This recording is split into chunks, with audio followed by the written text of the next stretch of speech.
ini dok kalau udah keras kayak ember.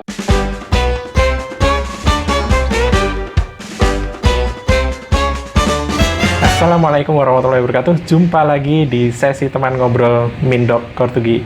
Terima kasih sudah klik video ini. Jangan lupa subscribe agar edukasi dari kami selalu gratis dan nyalakan loncengnya agar tidak ketinggalan informasinya setiap hari. Ya, setiap hari kita akan ketemu kamu. Nah, telah hadir bersama kita adalah Dr. Gigi Nur Aji Pratama Putra. Kita sapa dulu. Aji, apa kabarnya nih? Baik, oke banget.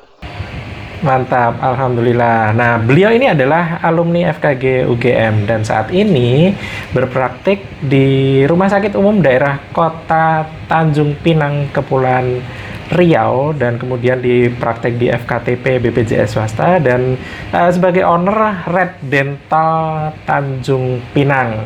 Nah, hari ini kita akan membahas apa nih? Jadi hari ini kita akan membahas satu bahan yang sedang naik daun di kalangan online shop, yaitu Temtooth, atau kalau di iklannya sih katanya bahan ini bisa untuk membuat gigi palsu atau sebagai tambalan gigi, atau bahkan di iklannya juga dikatakan dia bisa sebagai veneer dan bisa dilakukan secara mandiri atau DIY. Nah, para konsumen ini kalau udah yang namanya praktis dan bisa dilakukan sendiri, atau bahkan suatu hal yang harusnya jumpa dokter tapi bisa untuk nggak jumpa dokter, itu persepsinya akan menjadi perawatan yang menghemat banyak waktu dan biaya. Itu menurut mereka. Nah, sebagai bahan baru, kami dokter gigi pun belum mengkaji bahan ini sih sebenarnya. Jadi mungkin kalau nanti udah ada kajian keilmuannya, silahkan informasikan di kolom komentar ya. Nah, untuk produk yang dijual bebas, biasanya kita juga akan mengandalkan pada registrasi BPOM. Jika BPOM mengatakan aman, artinya masyarakat bisa memakainya secara mandiri. Nah, maka efek sampingnya biasanya hanya berkutat pada terkait apakah si konsumen sudah menggunakan sesuai aturan pakainya atau belum. Seperti itu. Jadi, apakah bahan ini sudah terdaftar BPOM? Nah, kita bisa cek nih di sini. Nanti kita sertakan link untuk cek BPOM-nya. Kita cek bareng-bareng nanti. Nah, pada kesempatan ini kita akan berdiskusi terkait dengan adanya kejadian berupa kasus masalah gigi. Nah, akibat bahan ini nih, pasien ini datang ke Dokter Aji. Nah, langsung aja kita akan berdiskusi mengenai kasus tersebut. Nah, Aji, bisa diceritakan nih tentang pasien yang datang ke Aji, apa yang terjadi di pasien tersebut? Silahkan, Aji. Ya, oke, Mas. Terima kasih, Mas Rifki. Jadi itu awalnya itu aku kaget nih. Bangun subuh sekitar jam 5 kurang gitu, habis sholat subuh, ngecek HP, itu udah ada WhatsApp banyak tuh, ada beberapa chat dari satu orang. Kan kaget kan aku kan, apa nih gitu kan. Aku langsung buka chatnya. Yang pertama aku notice itu jamnya itu jam 1 lebih berapa gitu, hampir jam 2, 1.40-an gitu kan. Kemudian aku bacalah chatnya dari pasienku ini. Dokter, maaf mengganggu, saya ada keluhan ini, gigi saya sakit, terus kemudian gusinya juga kayak perih gitu, dia bilangnya kayak gitu kan. Nah, kita kan dokter gigi selama masa pandemi ini kan cuma praktek emergensi aja kan Mas ya. Jadi begitu ngelihat chat jam 1.40 hampir jam 2, saya langsung pikiran, oh ini emergensi nih, ini ada sesuatu yang benar-benar sangat dikeluhkan sama pasiennya kan gitu. Jadi begitu aku baca chatnya, aku langsung balas ke pasienku, oke Pak, kalau gitu besok sore langsung datang, ini langsung saya daftarin ke perawat saya gitu kan. Akhirnya si pasienku itu masih ini Mas, masih minta, dok tolong dong ini resepkan obatnya, soalnya ini sakit banget katanya gitu, saya nggak bisa tidur dari jam 2 tadi sampai subuh gitu kan.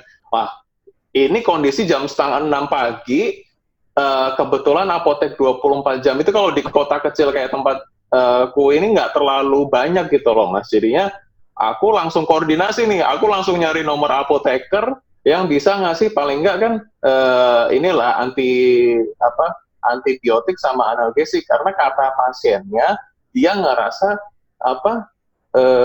gusinya itu bibirnya kayak kebas gitu loh. Aku kan makin, waduh, ini kok sampai kayak gini gitu kan. Ya udahlah, akhirnya setelah aku koordinasi sama pihak apotek, soalnya kan kalau antibiotik kan nggak mungkin kan tanpa resep kan. Akhirnya ya sudah, pasiennya aku suruh datang ke salah satu apotek yang memang kebetulan dia pagi udah buka gitu kan. Nah, pasiennya datanglah ke apotek itu. Nah, Singkat cerita, setelah sudah dapat obatnya, setelah sudah aku daftarin, hari ketemuan, datanglah pasien itu, bapak itu. Nah, bayanganku itu ya, karena pasien itu datang jam 2 pagi, ngechat jam 2 pagi, itu dia benar-benar keluhannya sangat-sangat sekali. Tapi waktu pasiennya datang tuh pasiennya senyum-senyum, Mas. Sore dok, masih yang biasa gitu loh. Aku mikir, ini beneran emergensi enggak ya kan gitu. Soalnya kan kita memang perawatannya kan hanya emergensi aja kan, bukan yang elektif yang tindakan umum gitu kan. Aku jadi sanksi kan loh. Ini katanya pasiennya ngerasa sangat terganggu. Kita kan bisa menilai kan Mas ya, kalau pasien ini benar-benar terganggu tuh kan mukanya itu kayak yang kurang tidur, matanya sembab atau gimana. Itu enggak, biasa aja sumringah gitu loh.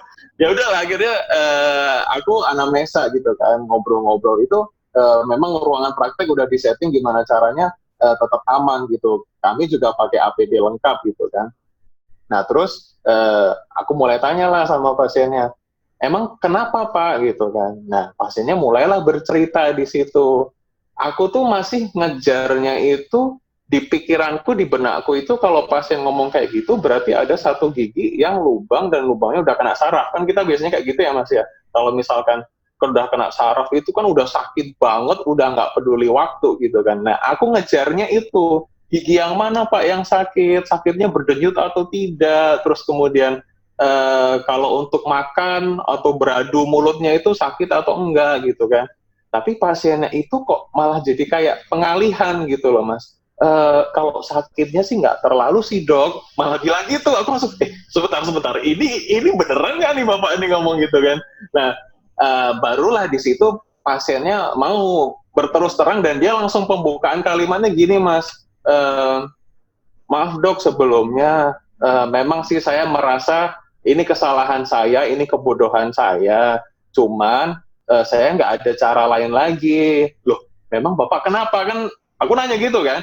Terus akhirnya bapak tuh bilang, iya dok, kemarin itu saya ini dok, coba nambal gigi saya sendiri. Aku langsung, Masya Allah, nambal gigi sendiri gimana caranya, pakai apa kan gitu kan. Orang kita dokter gigi aja susah, nah ini pasiennya nambal sendiri gitu kan. Nah akhirnya pasiennya itu berceritalah, dia dapat yang namanya temtut itu Mas. Nah, jujur ya, demi Allah, aku baru pertama kali dengar yang namanya temtut itu seumur hidup. Jadi bapak itu bilang, temtut, apa pak? Temtut dok, apa pak? Sampai 3 kali aku nanya, apa pak gitu kan? Itu loh dok, yang sering dijual-jual online itu loh. Kok dijual online? Kok nambal gigi sendiri? Nah, aku mulai curiga nih, pikiranku udah mulai kemana-mana gitu kan.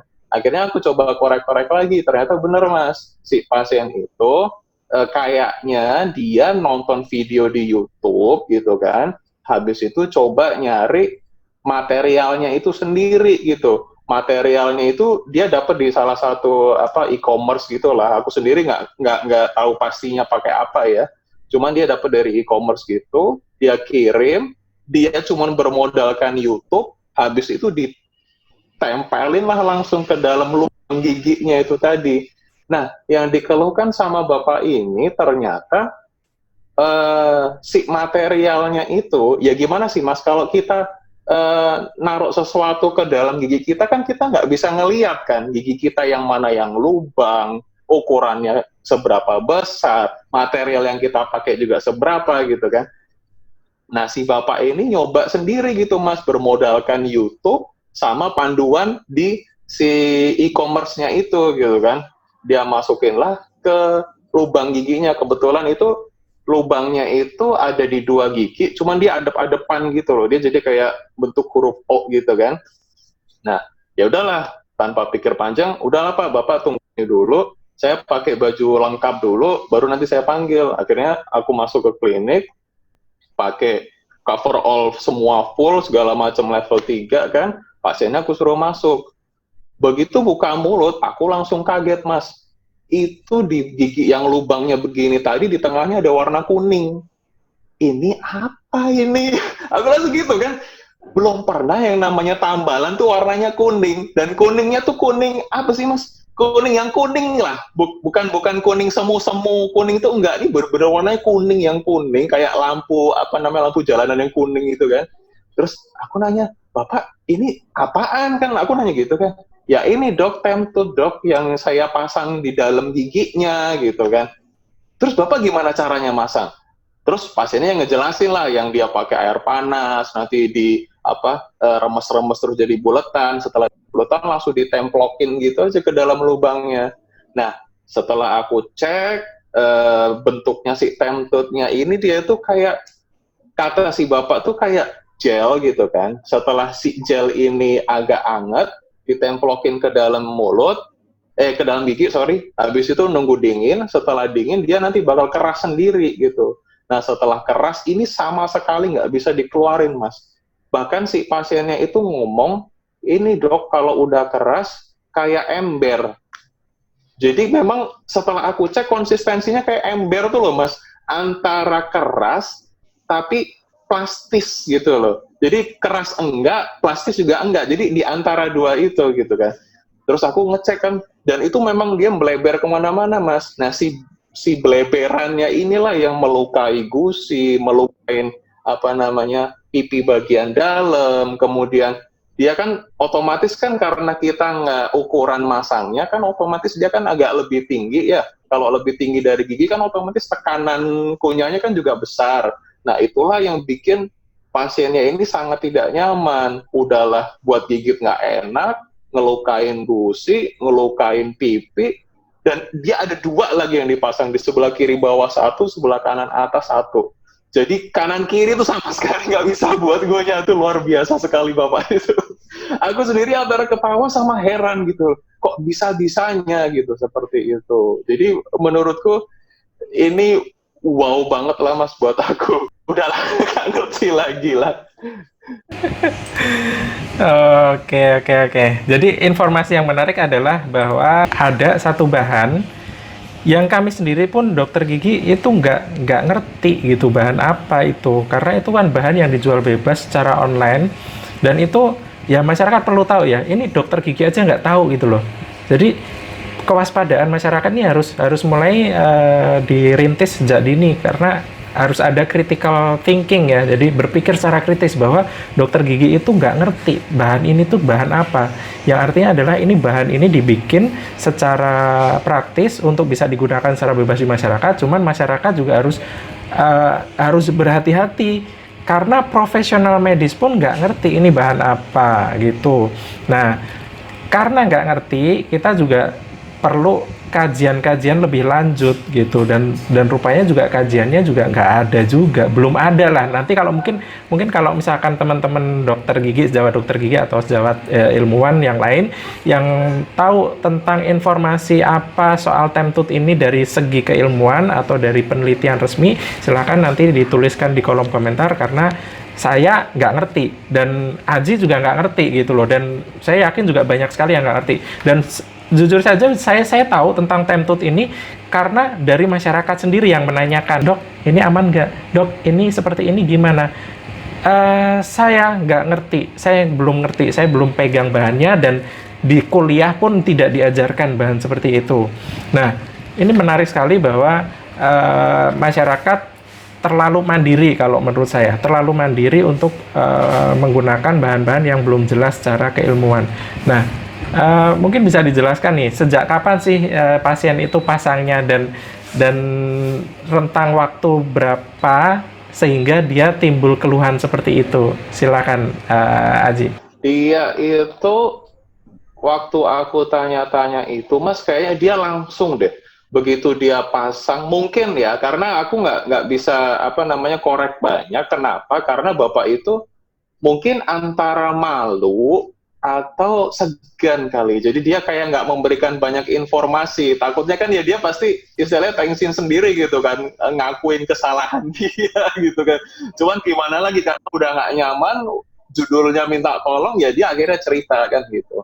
Itu mungkin kalau perkiraanku mas, mungkin dia pasangnya itu beberapa hari sebelum dia WhatsApp, mungkin sekitar 2-3 harian sebelum WhatsApp aku tuh dia masang. Kemudian mungkin dia masih berusaha nahan sampai akhirnya betul-betul ngerasa ini nggak enak banget dipakai, ini sakit karena ngelukain gusi, kemudian buat gigit juga nggak pas ya, kalau bahasa kita kan dia overfilling ya, dia kelebihan gitu kan. Jadi tekanannya itu kan besar. Kalau tekanan besar itu kan gusi kan rasanya nggak karuan gitu kan, nggak enak banget. Akhirnya yaitu dia baru WhatsApp aku. Jadi kalau perkiraanku sih nggak lama, Mas. Berarti kan dia apa ya, secara instan akan menimbulkan ketidaknyamanan. Nggak perlu nunggu sampai yang setahun, 2 tahun, sebulan, 2 bulan. Begitu pasang, besoknya langsung nggak enak. Pasti gitu kan.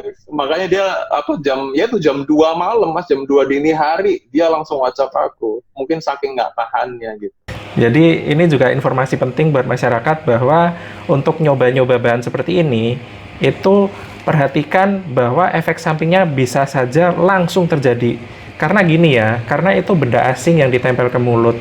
Nah, teman-teman akan merasakan langsung ketika teman-teman sudah waktunya ngunyah makanan. Nah, ngunyah makanan ini ya seketika itu, ketika ngunyahnya nggak nyaman, ganjel, kemudian ada bagian yang nusuk gusi, seketika itu juga akan nggak nyaman.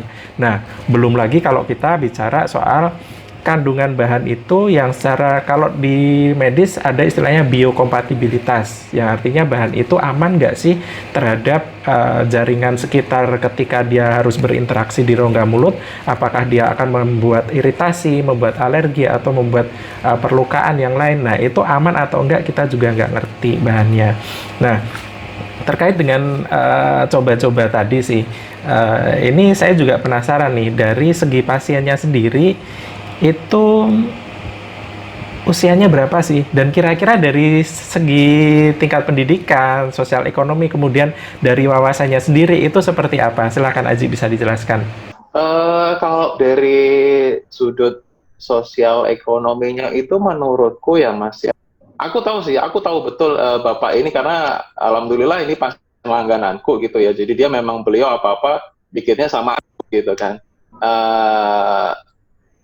Dia itu umurnya sekitaran 50 ke atas, Mas. Sampai 60, mungkin 54, 55-an gitu lah. Terus kemudian, setauku beliau itu ini, Mas, ownernya salah satu, kayak semacam CV gitu loh.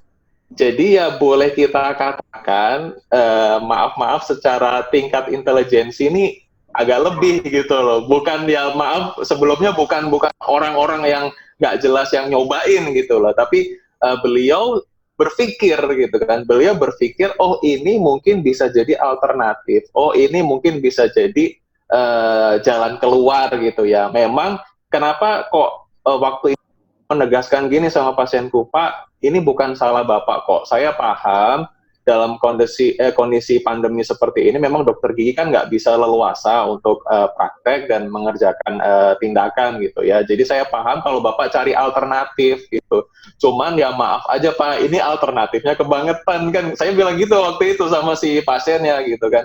Dan pasiennya juga paham betul, yaitu dari awal memang mengakui kebodohan dia. Berarti kan di sini kan kita bisa simpulin, Mas, berarti pasien ini kan dia juga berpikir gitu kan. Beliau ini bisa menyimpulkan apa yang dia lakukan ini sebenarnya salah. Walaupun memang awalnya nyoba-nyoba dulu gitu kan. Cuman setelah dicoba salah, baru dia ngakuin datang ke dokter gigi. Nah, yang ngeri itu kan kalau misalkan pasien pikir pendek aja, Mas, gitu kan. Ngelihat harganya murah, jauh banget sama dokter gigi yang harganya mungkin mahal gitu ya, langsung dipakai, langsung dipasang gitu kan. Nah, nanti setelah dipasang, efeknya segala macam, baru tahu rasa di situ.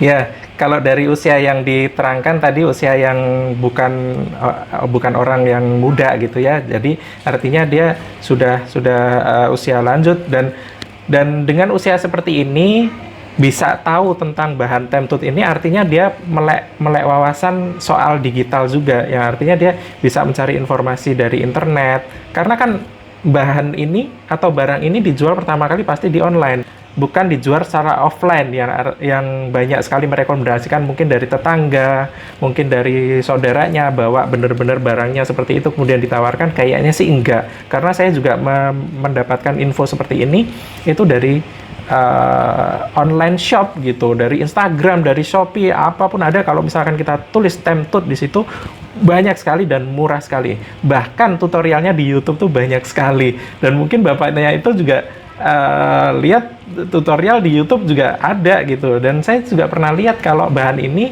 awalnya keras, setelah ditaruh di air hangat, dia akan melunak. Nah, dengan perlunakan itu bisa dipasangkan sedemikian rupa di celah-celah gigi atau di celah gigi ompong atau mungkin bahkan di lubang gigi gitu. Nah, ditempelkan di situ, dia akan beradaptasi dengan bentuknya atau dengan ruangnya. Ketika keras, dia akan mengunci. Nah, disitulah terjadinya masalah tersebut.